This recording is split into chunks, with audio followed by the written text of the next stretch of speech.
이재명 대표가 어제 민주당 내 최대 의원들의 모임인 더미래와 간담회를 가졌습니다. 그리고 이 자리에서 전면적인 인적 쇄신 요구가 제기가 됐는데, 그러나 친명계에서는 되레 방탄을 강화하는 방안도 검토 중이라는 소식이 전해졌습니다. 관련해 신문 보겠습니다. 중앙일보입니다. 더미래를 만났습니다. 전면 쇄신이 필요하다는 목소리를 냈는데, 친명의 혁신위는 그 반대로 방탄을 강화하는 쪽으로 검토를 하고 있다고 합니다. 과연 이 혼돈의 민주당은 어디로 가게 될 것인가? 지금 이재명 대표가 결자 해지해야 한다. 이재명 대표가 자신의 어떤 문제 해결을 위해서 스스로 답을 내놔야 된다라는 그런 목소리들이 상당히 많은데, 그런데도 불구하고 비명계에서는 그렇지 않다. 더 강화하려고 하는 것 같습니다. 자, 화면 여기 잡아주시기 바랍니다. 자, 기소된 직무정지라는 게 있죠. 이게 당헌 80조에 규정이 되어 있습니다. 이걸 만든 지 얼마 되지 않았습니다. 그런데 장경태 혁신위원장이 이 규정, 기소가 되더라도 직무정지 당하지 않도록 이 규정 자체를 삭제하는 걸 논의하고 있다. 이런 내용도 전해지고 있습니다. 더미래에서는 제언을 했습니다. 이재명 대표는 잘 듣겠다라고 얘기를 했는데, 과연 잘 듣고 잘 행동할 수 있을지는 좀 지켜봐야 될 것 같고, 전문가들도 본인이 해법을 내놓아야 한다라는 그런 메시지를 내놓고 있습니다. 특히 당내에서 혼돈을 키운 건 이 대표의 최근 발언이었습니다. 이 대표가 최근 자신의 측근 전 비서실장의 사망에 대해서 그게 내 책임이냐 되레 반박한 바 있는데, 그게 미묘한 파장을 낳고 있습니다. 들어보겠습니다.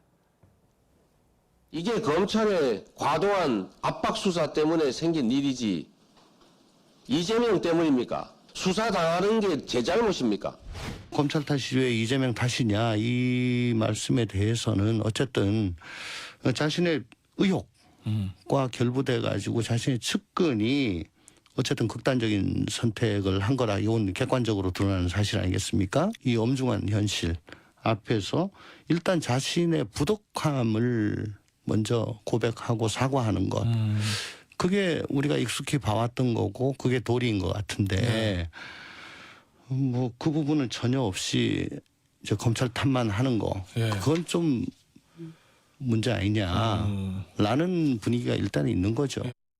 김현주 대변인님, 국민의힘은 당연하고 비명계가 아닌 지금 비명계에서도 일단 이재명 대표를 향해서 좀 책임져 달라는 목소리를 내는데, 그럼에도 불구하고 그렇지 않는 것 같아서 좀 어떻게 좀 흘러갈 것 같습니까? 글쎄, 그 고인이 사망하신 지 5일 만에 이제 책임이라는 단어가 어렵사리 가까스로 굉장히 등장했었죠. 빙빙 돌려서 네. 나오긴 했습니다. 이재명 대표 입에서. 어쨌든 나와 연관되어 있었기 때문에 이런 일이 발생했으니까 어떤 방식으로든지 책임지지 않을 수 없다. 이렇게 굉장히 힘들게 말씀을 하셨어요. 사실상 그런 일이 있을 경우에는 보통 인간적 도리로서 나와 이렇게 연관되어 있기 때문에 이런 일이 벌어져서 매우 불행스럽고 또 내 책임을 느낀다. 이제 이렇게 나오는 것이 일반적인데, 일단 이제 검찰의 강압 수사, 미친 칼질, 이제 이 일성이 나오지 않았었습니까? 그에 대해서는 이제 비판의 목소리가 세간에서는 물론이고 당 내에서도 이제 나오다 보니까 어떻게 보면 조금 떠밀려서 그런 책임 표명을 한 것이 아닌가라는 생각이 들기도 하는데, 네. 지금 사실 민주당 내부에서 뭐 더 미래, 그러니까 이제 최다 의원이 소속되어 있는 그 모임이라고 하죠. 거기서 강력한 전면 인적 쇄신을 네네. 요구했다라고 하는데, 이제 이것이 이루어질지도 의문이지만 사실상 핵심은 쏙 빠지고 그 이외에 인적 쇄신을 하는 것이 과연 얼마나 혁신적인 결과를 가져올지 그것도 의문이고, 네. 당헌 80조 규정을 놓고도 이걸 삭제해야 된다 하고 지난번 전당대회 전에도 굉장히 논란이 됐었는데, 네. 거기다가 이제 그것을 없애지 않고 부정부패로 기소 시에는, 그렇지만 이후에는 당무위원회에서 이것을 달리 결정할 수 있다라는 조항을 추가함으로써 어떻게 넘어갔지만, 이것을 다시 삭제하는 방안을 논의하고 있다?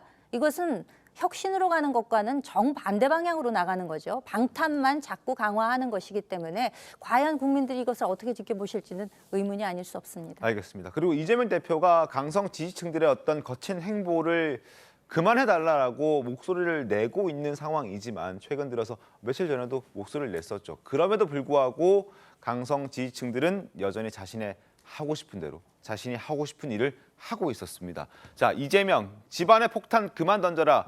말려도 개딸들은 비명계 사무실을 돌며 트럭 시위를 벌였습니다. 이렇게 국민들은 이재명을 믿는다. 당대표 흔들기 그만하라라고 대문짝만한 LED 전광판을 탑재한 1톤 트럭을 몇 대나 지금 대여를 해서 지금 비명계 의원들, 특히나 뭐 이원욱 의원이라든지 또 뭐 전해철 의원, 윤영찬 의원, 강병원 의원 등등 여러 이재명 대표를 향해서 비판의 목소리를 내고 있는 의원들이 지역구에 가서 저런 차를 들이대는 그런 상황입니다. 시민들의 반응도 안 좋습니다. 자, 싸움, 동네 방네 소문 내려고 이러는 것이냐. 당 내에서도 강성 팬덤 방치된 총선에 악재가 올 것이다. 전문가들도 마찬가지입니다. 저런 행동들이 뭐 지지층들을 단단하게 결집시킬 수는 있겠지만 중도층인 도망가게 만드는 것이다 라고 얘기를 하고 있습니다. 자, 이 대표의 강성 지지자들, 최근 이 대표와의 간담회 자리에서도 지금의 격한 감정을 가감없이 표현한 바 있습니다. 영상 보겠습니다. 너는 왜 나와 생각이 달라? 라고 해서 막 색출하고 기분은 시원할지 모르겠는데 그럼 누가 손해입니까? 뭐 제 개인이 아니라 여기 오신 분들은 그런 거 안 하죠? 누가 하고 있어요? 누가? 그런 거 하지 마세요. 그러니까 누가 저보고 혹시 윤석열 대통령이 밉냐 이렇게 말하길래 저는 밉지 않다.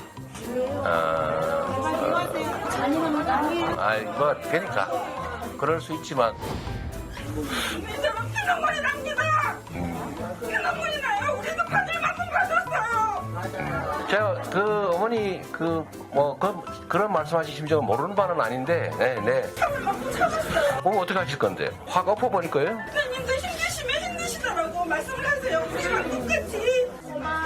그만하세요. 자, 네, 그만 하시고요. 자, 저러한 상황이었습니다. 말려도 말릴 수 없는 그만큼 이재명 대표를 지지하고 이재명 대표를 좋아한다 이렇게 볼 수밖에 없을 것 같은데 하면서 되면 그래도 좀 저렇게 이 대표가 지지자들 향해서 좀 얘기를 하면 진짜 좀 들어주면 더 좋지 않겠습니까?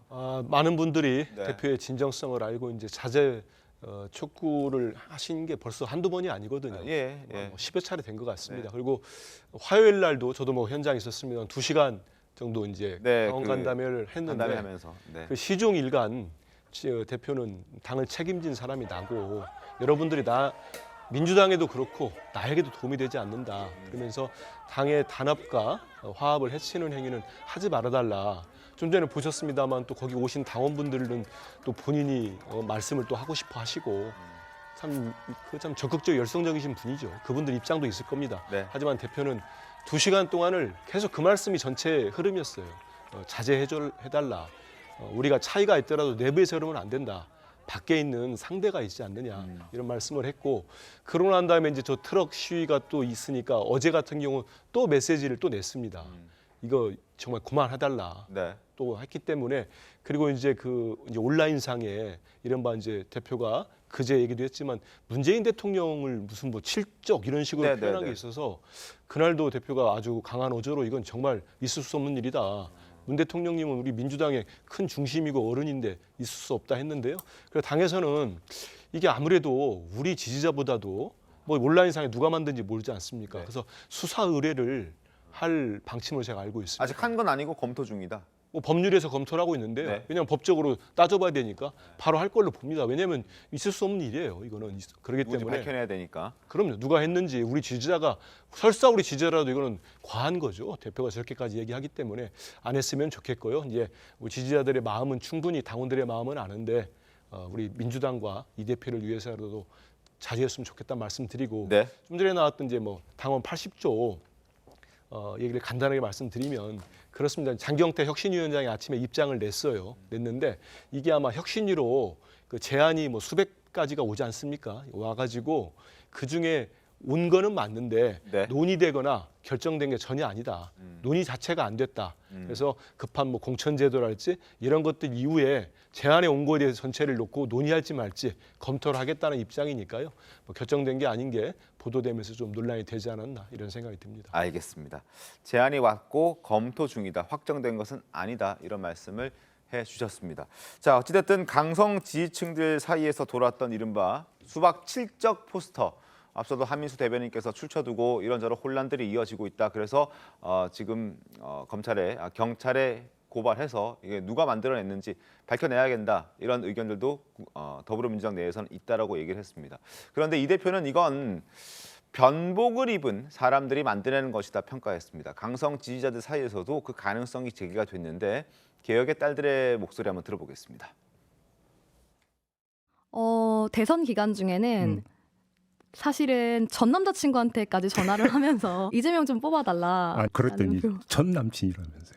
황당해 하더라고요.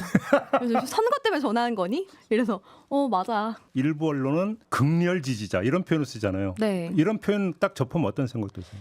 우리에서부터 더욱더 적극 지지자 그리고 젊은 지지자라는 표현으로 바꿔야겠다라는 생각을 좀 많이 하는 것 같아요. 그 이재명 대표 같은 경우는 바로 이 그 수박 칠적 포스터 관련해서 저쪽 진영에서 변복시켜 파견한 그런 사람들이 그런 게 아닐까 싶다. 이런 일부 그럴 수 있다, 그럴 가능성이 있다고도 바라는 바요. 지지자분들이 자발적으로 이미 수박이란 표현도 자제하고 명단을 돌리거나 문자를 보내는 행위를 굉장히 많이 자제를 하고 계세요.